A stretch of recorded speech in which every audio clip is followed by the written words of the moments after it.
everybody, welcome back. So today we're in a different room, so my angle probably looks a bit different, but I'm in my music room today. There's my guitar there somewhere, and I've got my dog, so if you can hear snoring, that's little Hamish under there. So today we're going to talk about Brian Jones. He was the founding member of the Rolling Stones. Not a lot of people know about him. They seem to think that it was Mick Jagger and Keith Richards that founded the Rolling Stones. But in fact, it was Brian that actually recruited Mick Jagger and Keith Richards. So Louis Brian Hopkins Jones, he was born on the 28th of February 1942 in Cheltenham in Gloucestershire. And he died on the 3rd of July in 1969, aged just 27. Now, there's been a lot of speculation as to whether Brian started the infamous 27 Club, which is like this really weird club that really famous and talented musicians just seem to die at the age of 27. And then they become part of this 27 Club. So other people are Janis Joplin, Jimi Hendrix, Jim Morrison, Amy Winehouse, Kurt Cobain. They're all in the 27. They all died at the age of 27, which is, it's just really bizarre. So Brian was the founding member of the Rolling Stones. He put an ad out in a local newspaper for a blues group. Mick Jagger and Keith Richards answered, and they came on board. And when Brian was booking a gig one night, the guy said to him, what's your name? And he looked down, and I think it was a Muddy Waters LP that was on the floor, and he saw the title of the track that said Rolling with an N, Stones, or Rolling Stone. So he went, oh, we're called the Rolling Stones, but he put a G on it. So Brian, he made the band. So he was a multi-instrumentalist. He was so talented and so intelligent. He played lead guitar. He played the sitar, one of my all-time favourite instruments. If I could learn to play anything apart from that, it would be the sitar, because I love listening to it. I love Ravi Shankar. I love listening to Anushka Shankar. Just, it's a beautiful, beautiful instrument. He played the keyboard, the piano, the mellotron, the marimba, the harmonica, the recorder. He did drums, he did vocals. He played the saxophone. He was just so talented. You name it, he could play it. So Brian and Keith, when they got together, they developed a style of guitar that Keith Richards described as the ancient art of weaving. So they had a very different kind of sort of style. That it wasn't blues, it wasn't rock and roll, it was just the way they played together. Unfortunately, Brian was initially the songwriter, but when Mick and Keith got together, they seemed to be able to pump out sort of more hits and more famous songs. So Brian was sort of, sorry, I just moved my leg. Brian he was sort of pushed out of the mix a little bit. He also didn't get along with the band's manager, Andrew Oldham. He was pushing away from Brian's blues background and more into the gritty, rock and roll that we know the Rolling Stones for now. Unfortunately for Brian, he developed quite a substantial drug and alcohol habit. And his performances began to be affected. He would be asleep in the studio when they were trying to rehearse because he was so pissed. And, he'd turn up for gigs and he would be out of tune, or he wouldn't be playing the right chords. And, it got to the point where the band said, we're just not going to make it with this guy. So in June of 1969, the band actually kicked him out of his own band. I mean, that's just shit. And I'm sure that, Brian, despite his alcohol and drugs, was absolutely mortified by what had happened. They replaced him with guitarist Mick Taylor, who's also hot. Ooh, he's so hot. He's probably not now. He's probably like what my dad would have been how old would Dad would have been now? He would be 73, 74, so Mick Taylor's probably about that age.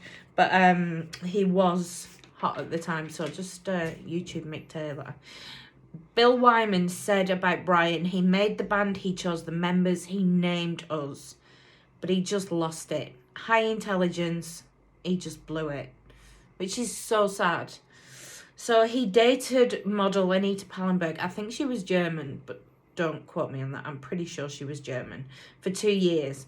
But when the whole band went on holiday and the models went along, and her and Brian had a physical altercation, Keith saw that Anita had a black eye and just said, that's it, fuck him, we're gone.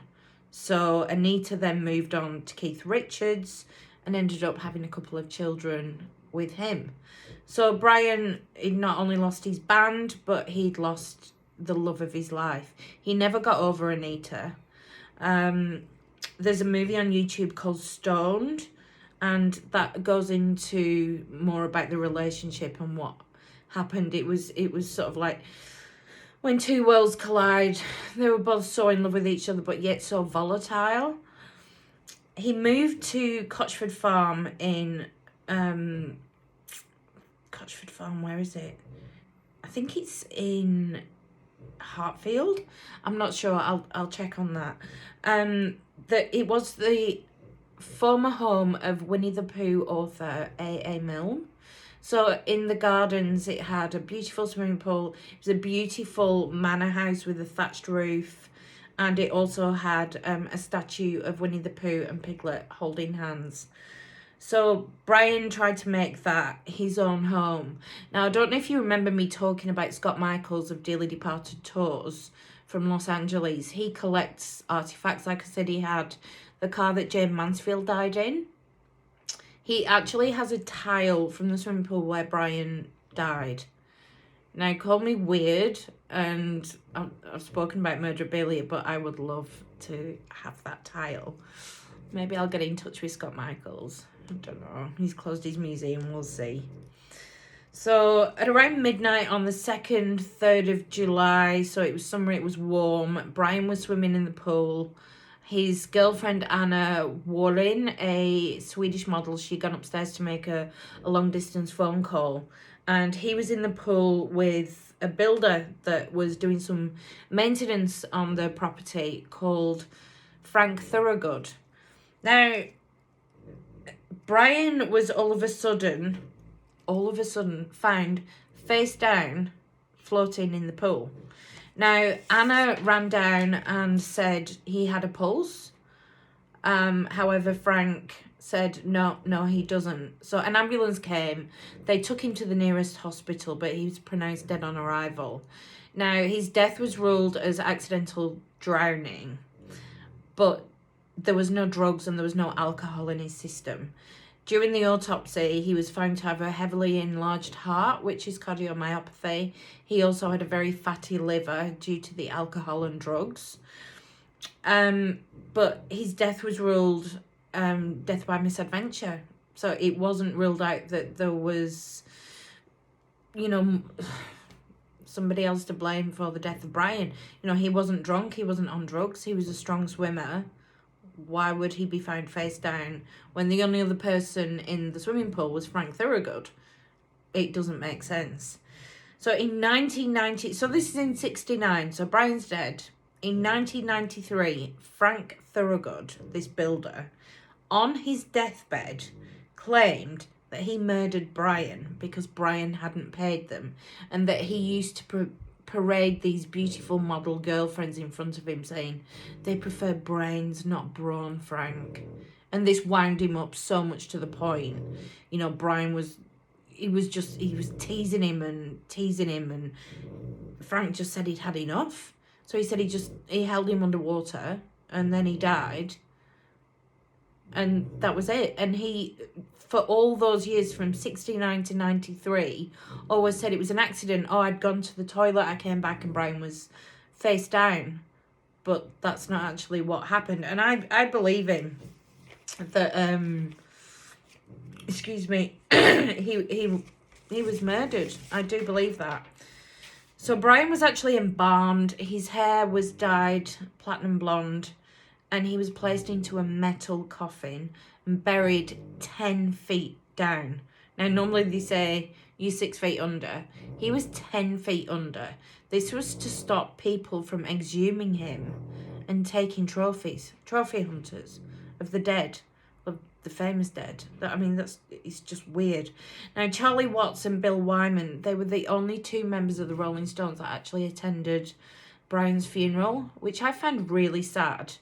The band said they didn't want to make a spectacle of it, but hang on a minute, he made you. He's died tragically and you're not going to his funeral. I just find that really sad. Mick Jagger was on his way to Australia with Marianne Faithfull to make a movie. Ned Kelly and Keith Richards, MIA, who knows.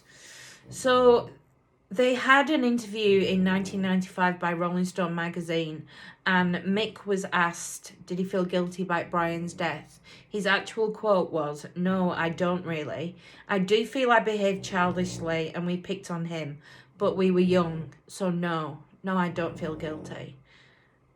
I just find that awful. I think, a group of people together in a band, you're not just bandmates, you're a band of brothers and you look after each other, you help each other. You don't just let them go and buy a farm and just somebody that's so intelligent and so talented just wither away and you guys are riding off his coattails making all the money. Don't get me wrong, I love the Rolling Stones, but I just find it's just left a bad taste in my mouth about the whole Brian thing. If you want to listen to Brian play, that one of the best, what do you call it? One of the best tracks that I can think of would be No Expectations. He plays the slide guitar on the beginning of it, and it's just an example of how beautifully he played the slide guitar. So rest in peace, Brian. I, for one, won't be forgetting you. I see you every single day. You're in my music room, you're in my lounge room, you're not in my bedroom. That would be weird. But you're in the kitchen, and I'll never forget you. And hopefully one day, if I ever get home from Australia, I will certainly be coming down and paying my respects at your gravesite. So hope you enjoyed this, guys. I know it's a little bit of a sad one again. I keep doing music artists that die, but they interest me. So take care, love you lots, and stay safe. Okay, bye.